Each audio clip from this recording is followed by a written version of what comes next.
இயேசுவை நேசிப்பவர்கள் பைபிளை வாசிப்பார்கள். இந்த சேனலை பின்பற்றினால் ஓராண்டில் வேதாகமத்தை வாசித்து முடித்து விடலாம். ஃபாலோ பண்ணுங்க, சப்ஸ்கிரைப் பண்ணுங்க. யோபு 12ஆம் அதிகாரம். யோபு பிரதியுத்தரமாக, ஆம், நீங்களே ஞானமுள்ள ஜனங்கள், உங்களுடனே ஞானம் சாகும். உங்களைப் போல எனக்கும் புத்தியுண்டு. உங்களிலும் நான் தாழ்ந்தவன் அல்ல. இப்படிப்பட்டவைகளை அறியாதவன் யார்? என் சிநேகிதரால் நான் நிந்திக்கப்பட்டு தேவனை நோக்கி பிரார்த்திப்பேன். அவர் எனக்கு மறு உத்தரவு அருளுவார். உத்தமனாகிய நீதிமான் பரியாசம் பண்ணப்படுகிறான்.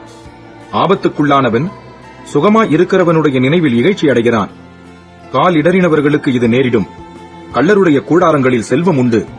தேவனை கோபப்படுத்துகிறவர்களுக்கு சாங்கோபாங்கம் உண்டு. அவர்கள் கையிலே தேவன் கொண்டு வந்து கொடுக்கிறார். இப்போதும் நீ மிருகங்களை கேட்டுப்பார், அவைகள் உனக்கு போதிக்கும். ஆகாயத்து பறவைகளை கேள், அவைகள் உனக்கு அறிவிக்கும். அல்லது பூமியை விசாரித்துக் கேள், அது உனக்கு உபதேசிக்கும். சமுத்திரத்தின் மச்சங்களை கேள், அவைகள் உனக்கு விவரிக்கும். கர்த்தருடைய கரம் இதை செய்ததென்று இவைகள் எல்லாவற்றினாலும் அறியாதவன் யார்? சகல பிராணிகளின் ஜீவனும் மாம்சமான சகல மனுஷரின் ஆவியும் அவர் கையில் இருக்கிறது. வாயானது போஜனத்தை ருசி பார்க்கிறது போல செவியானது வார்த்தைகளை சோதித்து பார்க்கிறதல்லவா? முதியோரிடத்தில் ஞானமும் வயது சென்றவர்களிடத்தில் புத்தியும் இருக்குமே. அவரிடத்தில் ஞானமும் வல்லமையும் எத்தனை அதிகமாயிருக்கும்! அவருக்குத்தான் ஆலோசனையும் புத்தியும் உண்டு. இதோ, அவர் இடித்தால் கட்ட முடியாது. அவர் மனுஷனை அடைத்தால் விடுவிக்க முடியாது. இதோ, அவர் தண்ணீர்களை அடக்கினால் எல்லாம் உலர்ந்து போம். அவர் அவைகளை வரவிட்டால் பூமியை கீழது மேலதாக்கும். அவரிடத்தில் பலனும் ஞானமும் உண்டு.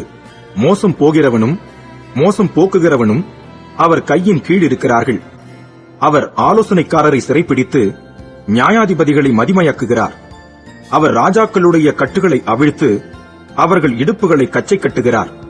அவர் மந்திரிகளை சிறைப்பிடித்துக் கொண்டு போய் பலவான்களை கவிழ்த்து போடுகிறார். அவர் நம்பிக்கையுள்ளவர்களுடைய வாக்கை விலக்கி முதிர் வயதுள்ளவர்களின் ஆலோசனையை வாங்கி போடுகிறார். அவர் பிரபுக்களின் மேல் இகழ்ச்சி வர பண்ணுகிறார். பலவான்களின் கச்சையை தளர்ந்து போக பண்ணுகிறார். அவர் அந்தகாரத்தில் இருக்கிற ஆழங்களை வெளியரங்கமாக்கி மரண இருளை வெளிச்சத்தில் கொண்டு வருகிறார். அவர் ஜாதிகளை பெருகவும் அழியவும் பண்ணுகிறார். அவர் ஜாதிகளை பரவவும் குறுகவும் பண்ணுகிறார். அவர் பூமியிலுள்ள ஜனத்தினுடைய அதிபதிகளின் நெஞ்சை அகற்றி போட்டு அவர்களை வழியில்லாத அந்தரத்திலே அலைய பண்ணுகிறார். அவர்கள் வெளிச்சமற்ற இருளிலே தடவி திரிகிறார்கள். வெறித்தவர்களைப் போல அவர்களை தடுமாறி திரிய பண்ணுகிறார். யோபு 13ஆம் அதிகாரம். இதோ, இவைகள் எல்லாவற்றையும் என் கண் கண்டு என் காது கேட்டு அறிந்திருக்கிறது. நீங்கள் அறிந்திருக்கிறதை நானும் அறிந்திருக்கிறேன். நான் உங்களுக்கு தாழ்ந்தவன் அல்ல. சர்வ வல்லவரோடே நான் பேசினால் நல்லது. தேவனோடே நியாயத்திற்காக வழக்காட விரும்புவேன். நீங்கள் பொய்யை பிணைக்கிறவர்கள். நீங்கள் எல்லாரும் காரியத்துக்குதவாத வைத்தியர்கள். நீங்கள் பேசாமல் இருந்தால் நலமாகும். அது உங்களுக்கு ஞானமாய் இருக்கும். நீங்கள் என் நியாயத்தை கேட்டு என் உதடுகள் சொல்லும் விசேஷங்களை கவனியுங்கள். நீங்கள் தேவனுக்காக நியாயக்கேடாய் பேசி அவருக்காக வஞ்சகமாய் வசனிக்க வேண்டுமோ? அவருக்கு முகதாட்சிணியம் பண்ணுவீர்களோ? தேவனுக்காக வழக்காடுவீர்களோ? அவர் உங்களை ஆராய்ந்து பார்த்தால் அது உங்களுக்கு நலமாயிருக்குமோ? மனுஷனை பரியாசம் பண்ணுகிறது போல அவரை பரியாசம் பண்ணுவீர்களோ? நீங்கள் அந்தரங்கமாய் முகதாட்சிணியம் பண்ணினால் அவர் உங்களை எவ்விதத்திலும் கண்டிப்பார். அவருடைய மகத்துவம் உங்களை திடுக்கிட பண்ணாதோ? அவருடைய பயங்கரம் உங்களை பிடிக்க மாட்டாதோ? உங்கள் பெயரை நினைக்க பண்ணும் அடையாளங்கள் சாம்பலுக்குச் சரி. உங்கள் மேட்டிமைகள் சேற்று குவியல்களுக்கு சமானம். நீங்கள் மௌனமாய் இருங்கள். நான் பேசுகிறேன். எனக்கு வருகிறது வரட்டும். நான் என் பற்களினால் என் சதையை பிடுங்கி என் பிராணனை என் கையிலே வைப்பானேன். அவர் என்னை கொன்று போட்டாலும் அவர் மேல் நம்பிக்கையாயிருப்பேன். ஆனாலும் என் வழிகளை அவருக்கு முன்பாக ரூபகாரம் பண்ணுவேன். அவரே என் ரட்சிப்பு. மாயக்காரனோ அவர் சந்நிதியில் சேரான். என் வசனத்தையும் நான் சொல்லி காண்பிக்கிறதையும் உங்கள் செவிகளால் கவனமாய் கேளுங்கள். இதோ, என் நியாயங்களை அணியணியாக வைத்தேன். என் நீதி விளங்கும் என்று அறிவேன்.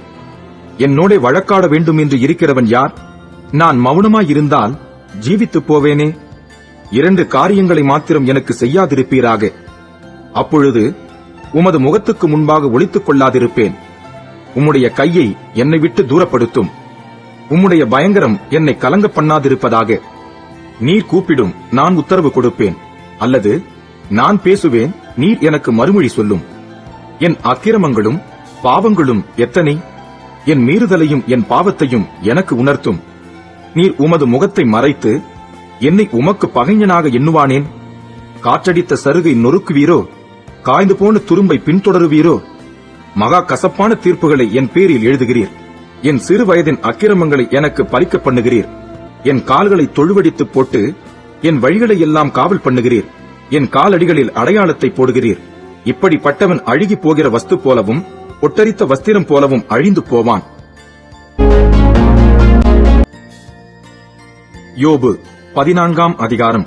ஸ்திரீயினிடத்தில் பிறந்த மனுஷன் வாழ்நாள் குறுகினவனும் சஞ்சலம் நிறைந்தவனுமாய் இருக்கிறான்.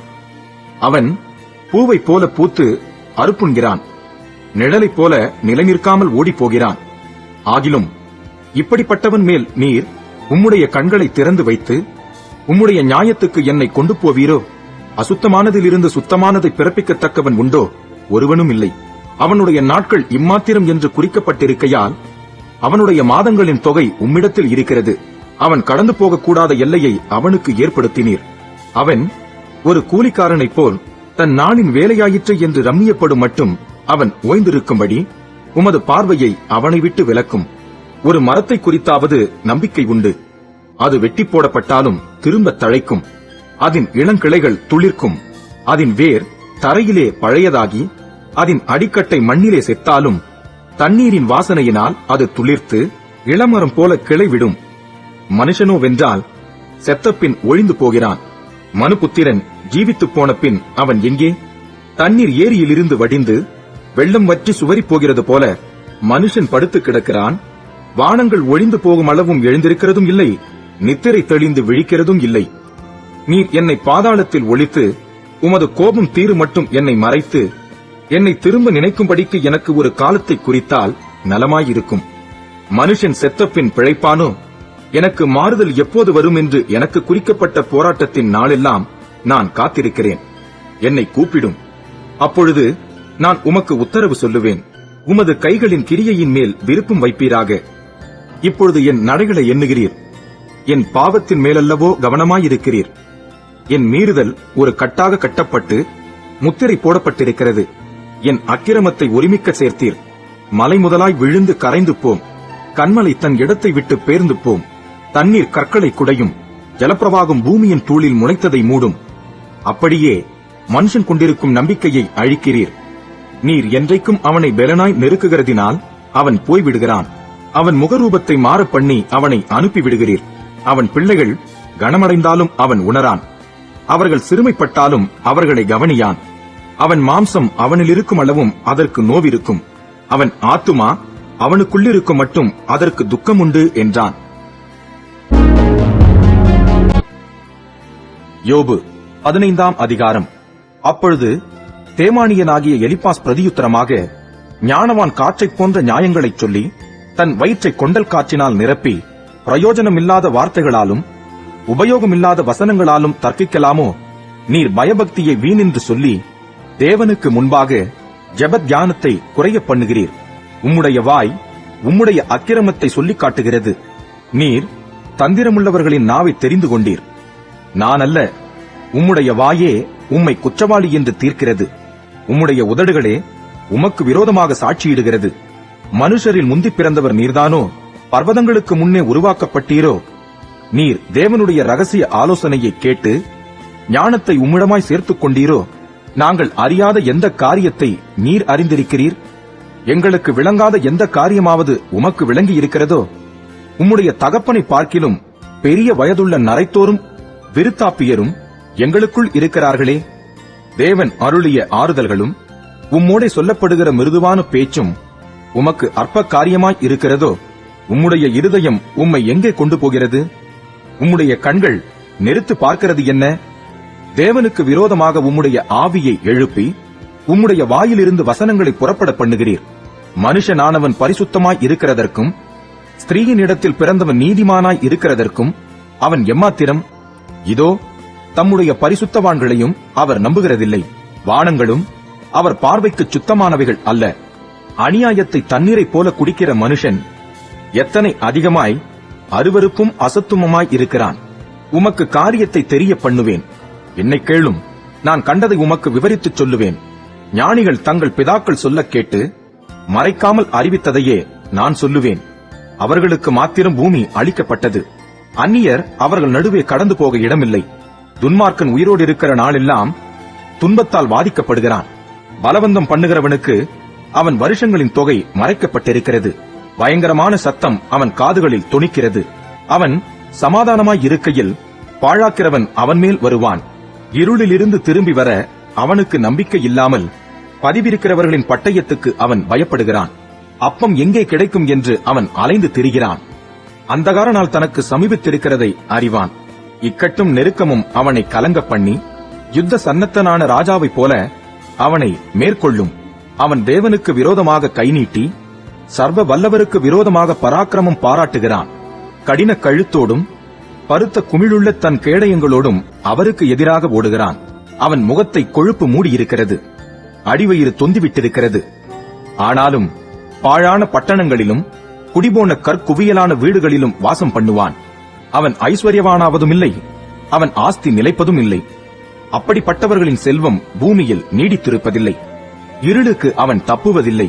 அக்கினி ஜுவாலை அவனுடைய கிளையை காய்ந்து போக பண்ணும். அவருடைய வாயின் சுவாசத்தால் அற்றுப்போவான். வழி தப்பினவன் மாயையை நம்பானாக. நம்பினால் மாயையே அவன் பலனாயிருக்கும்.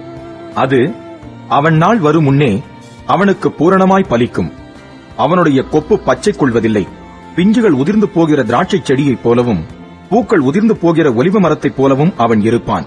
மாயக்காரரின் கூட்டம் வெறுமையாய்ப்போம். பரிதானம் வாங்கினவர்களின் கூடாரங்களை அக்கினி பட்சிக்கும். அப்படிப்பட்டவன் அநியாயத்தை கர்ப்பம் தரித்து அக்கிரமத்தை பெறுகிறான். அவர்கள் கர்ப்பம் மாயையை பிறப்பிக்கும் என்றான்.